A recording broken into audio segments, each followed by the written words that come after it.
Assalamualaikum warahmatullahi wabarakatuh. Kami dari grup D, di sini kami akan mempresentasikan materi yang bertema mediasi, yang beranggotakan saya sendiri, Rizka Ragilia Fitriana, dan rekan saya yang bernama Muhammad Khairul Mansur. Perkenalkan, nama saya Muhammad Khairul Mansur, MPN 19020016. Materi pertama akan disampaikan oleh saya sendiri. Silakan untuk disimak.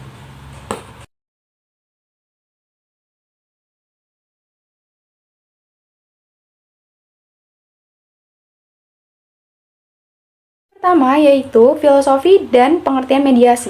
Filosofi penyelesaian sengketa dengan menggunakan lembaga mediasi adalah mengakhiri sengketa di antara para pihak secara musyawarah. Prinsip mediasi adalah tidak ada pihak yang merasa menang dan merasa kalah. Ending dari mediasi itu bukan keputusan yang harus dilaksanakan, tetapi kesepakatan yang didasarkan pada etikat baik para pihak. Pengalaman empiris menunjukkan bahwa penyelesaian sengketa lingkungan di Indonesia itu tampak lebih efektif jika diselesaikan secara mediasi. Penggunaan lembaga mediasi sebagai pilihan utama untuk menyelesaikan sengketa diharapkan dapat merubah pola berpikir para pihak untuk menyelesaikan suatu sengketa secara damai, cepat, dan biaya murah. Lembaga peradilan yang selama ini menjadi tumpuan utama untuk menyelesaikan sengketa namun masih jauh dari prinsip cepat, sederhana, dan biaya murah. Nah, di dalam kondisi demikian, hukum ditempatkan tidak hanya sebagai alat, yaitu untuk memelihara ketertiban di dalam masyarakat, akan tetapi hukum juga digunakan untuk membantu proses perubahan masyarakat. Prinsip dasar adalah landasan filosofis dari diselenggarakannya kegiatan mediasi. Prinsip atau filosofi ini merupakan kerangka kerja yang harus diketahui oleh mediator. Sehingga di dalam menjalankan mediasi itu tidak keluar dari arah filosofi yang melatar belakangi lahirnya institusi mediasi tersebut. Nah, secara etimologi istilah mediasi itu berasal dari bahasa Latin yaitu mediare yang berarti berada di tengah. Nah, makna ini menunjukkan pada peran yang ditampilkan para pihak ketiga sebagai mediator di dalam menjalankan tugasnya, menangani dan menyelesaikan sengketa antara para pihak. Di dalam Kamus Besar Bahasa Indonesia, kata mediasi diberi arti sebagai proses pengikutsertaan pihak ketiga di dalam penyelesaian suatu perselisihan sebagai penasihat. Pengertian mediasi secara terminologi dapat dilihat di dalam Peraturan Mahkamah Agung Nomor 1 Tahun 2016 tentang prosedur mediasi di pengadilan. Yaitu mediasi adalah cara penyelesaian sengketa melalui proses perundingan untuk memperoleh kesepakatan para pihak dengan dibantu oleh mediator.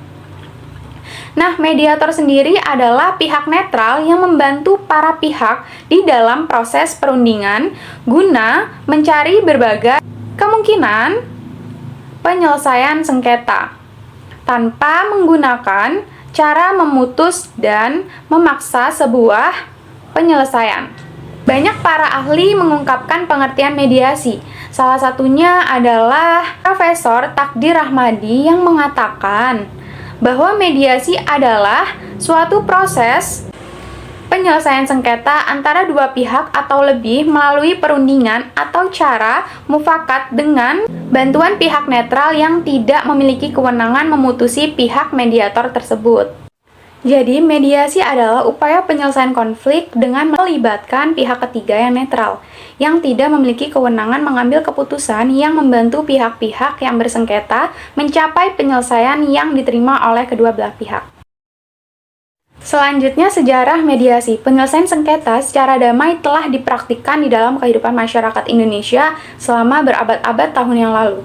Sejarah perundang-undangan Indonesia, prinsip musyawarah mufakat yang berujung damai dalam penyelesaian sengketa perdata terlihat dari sejumlah peraturan perundang-undangan sejak masa kolonial Belanda sampai sekarang.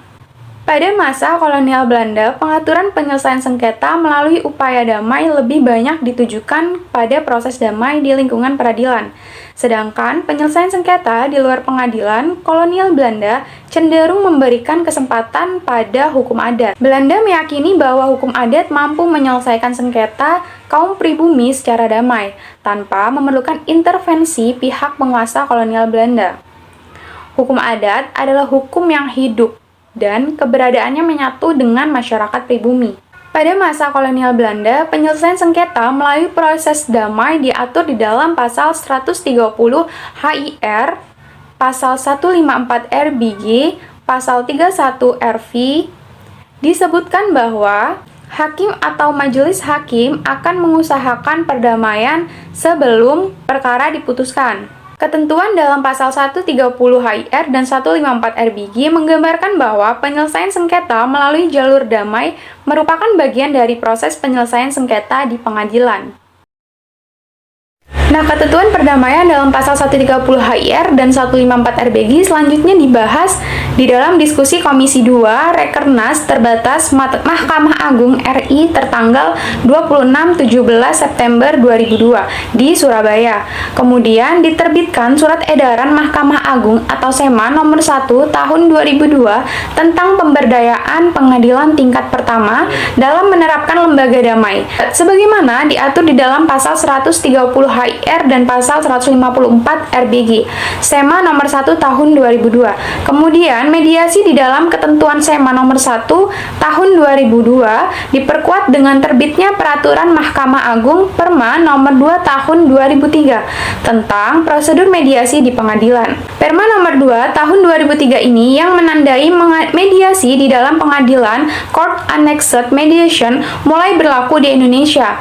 Dengan berlakunya Perma nomor 2 tahun 2003, mediasi bersifat wajib bagi seluruh perkara perdata yang diajukan ke pengadilan tingkat pertama.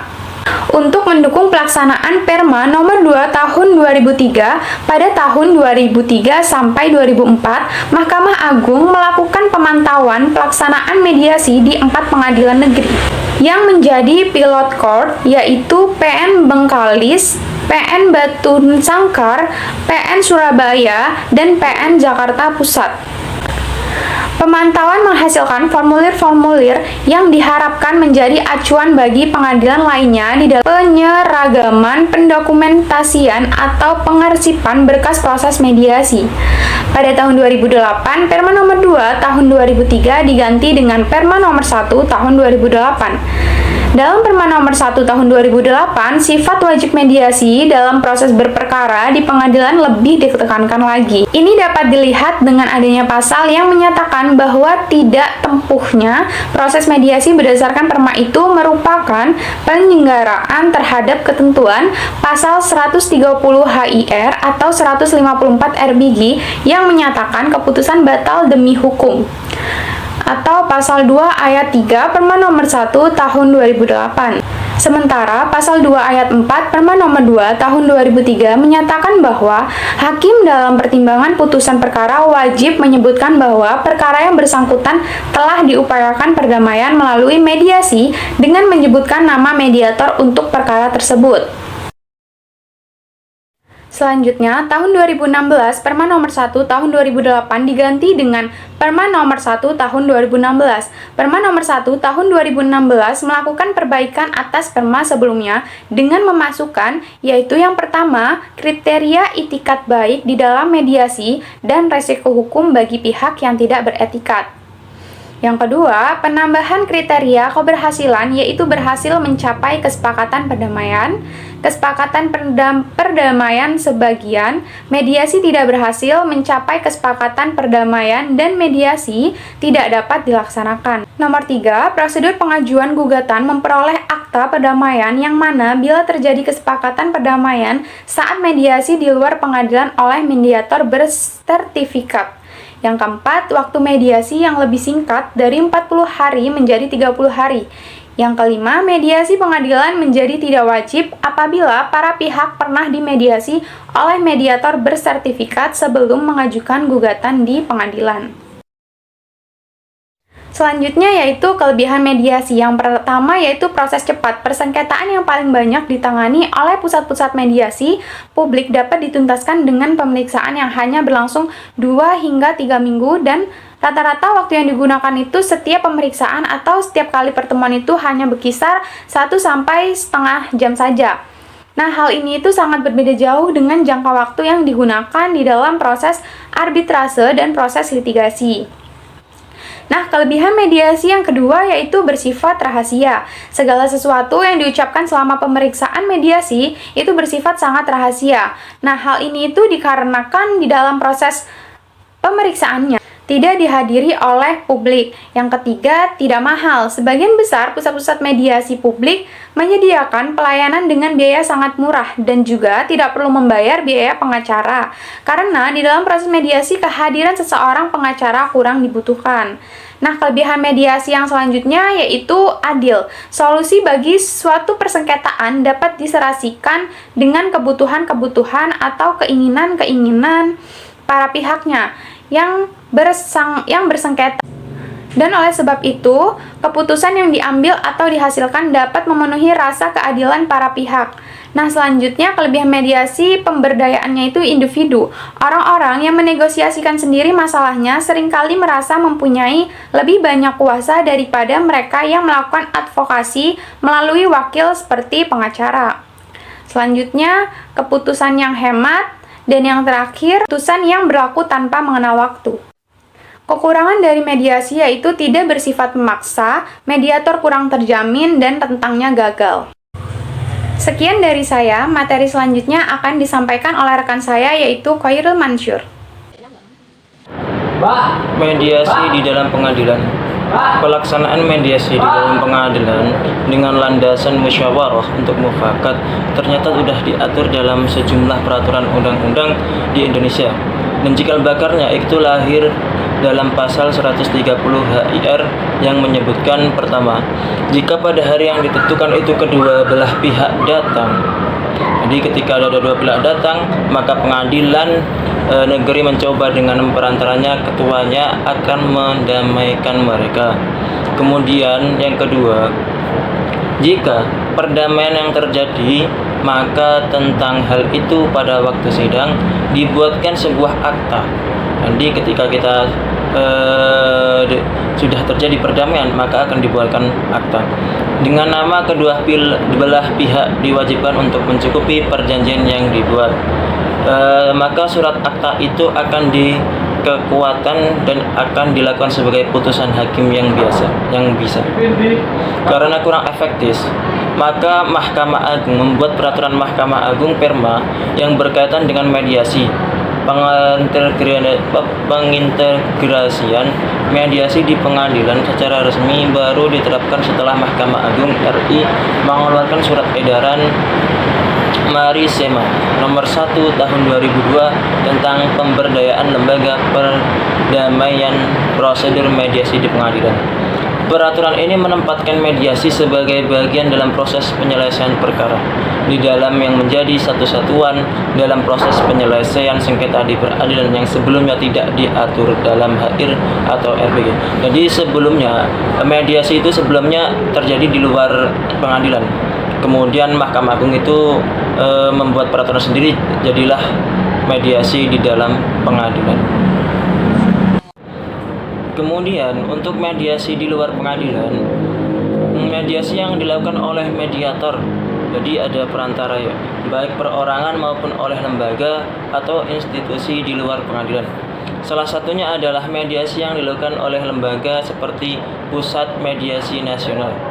Berdasarkan Undang-Undang Nomor 30 Tahun 1999 tentang arbitras dan alternatif penyelesaian sengketa, mediasi adalah salah satu bentuk alternatif penyelesaian sengketa di luar pengadilan selain arbitras dan cara lainnya. Kemudian proses pelaksanaannya bagaimana?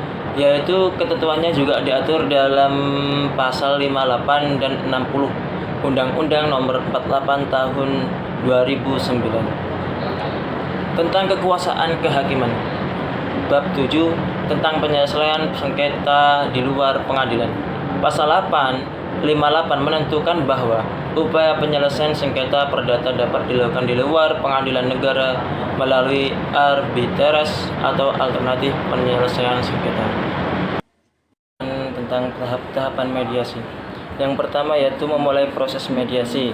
Ini mulai itu ya ada banyak seperti mediator memperkenalkan para pihak atau memperkenalkan diri, kemudian menekankan adanya kemauan para pihak, kemudian menjelaskan pengertian mediasi. dan masih banyak lagi, seperti menjelaskan parameter kerahasiaan. Kemudian yang kedua yaitu merumuskan masalah dan menyusun agenda, seperti mengidentifikasi topik-topik, umumnya permasalahan, kemudian menyepakati topik permasalahan yang akan dibahas. Kemudian yang ketiga yaitu mengungkapkan kepentingan tersembunyi.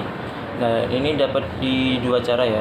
Seperti cara langsung, seperti memakan pertanyaan langsung kepada para pihak. Kemudian cara tidak langsung, seperti mendengarkan atau merumuskan kembali pernyataan-pernyataan yang telah dikemukakan oleh pihak. Kemudian yang keempat, yaitu membagikan pilihan penyelesaian sengketa. Mediator mendorong para pihak untuk tidak bertahan pada pola pikirannya, tetapi harus bersikap terbuka dan mencari alternatif penyelesaiannya. Kemudian yang kelima yaitu menganalisis pilihan penyelesaian sengketa. Jadi ketika kita sudah membangkitkan pilihan penyelesaian, kita harus menganalisa pilihan kembali. Seperti mediator membantu para pihak untuk menentukan untung dan ruginya. Kemudian mediator mengingatkan para pihak agar bersikap realistis dan tidak mengajukan tuntutan. Kemudian yaitu proses tawar-menawar akhir. Pada tahap ini, pihak yang telah melihat titik temu kepentingan mereka dan bersedia memberi konsensi suatu sama lainnya. Kemudian mediator membantu para pihak agar mengembang tawaran yang dapat dipergunakan untuk menguji dapat atau tidak tercapainya penyelesaian tersebut. Kemudian yang terakhir yaitu mencapai kesepakatan formal. Para pihak menyusun kesepakatan pada prosedur atau rencana penyelesaian. Kesepakatan mengacu pada langkah-langkah yang akan ditempuh para pihak untuk melaksanakan bunyi kesepakatan dan mengakhiri sengketa. Kemudian prinsip dasar dalam mediasi. Yang pertama yaitu kerahasiaan atau konfidensialitas. Kerahasiaan ini artinya adalah bahwa hanya para pihak dan mediator yang menghadiri proses mediasi, sedangkan pihak lain tidak diperkenakan untuk menghadirinya. Kemudian yang kedua yaitu sukarela atau volunteer. Masing-masing pihak yang bertikai dengan mediasi atas keinginan dan kemauan mereka sendiri secara sukarela dan tidak ada paksaan. Kemudian yang ketiga yaitu pemberdayaan atau empowerment. Nah, prinsip ini didasarkan pada asumsi bahwa orang yang mau datang ke mediasi sebenarnya mempunyai kemampuan untuk menegosiasikan. Kemudian yang keempat yaitu netralitas atau neutrality. Di dalam mediasi, peran seorang mediator hanya memfasilitasi prosesnya mediasi saja dan isinya tetap menjadi milik para pihak. Kemudian yang terakhir yaitu solusi yang unik, bahwasanya solusi yang akan dihasilkan dari proses mediasi tidak harus dengan standar legal, tetapi dapat dihasilkan dari proses kreativitas. Cukup sekian dari kami. Apabila ada salah kata kami mohon maaf, dan apabila ada yang ingin ditanyakan dan kurang jelas, bisa ditanyakan di forum yang telah disediakan. Kami akhiri, wassalamualaikum warahmatullahi wabarakatuh.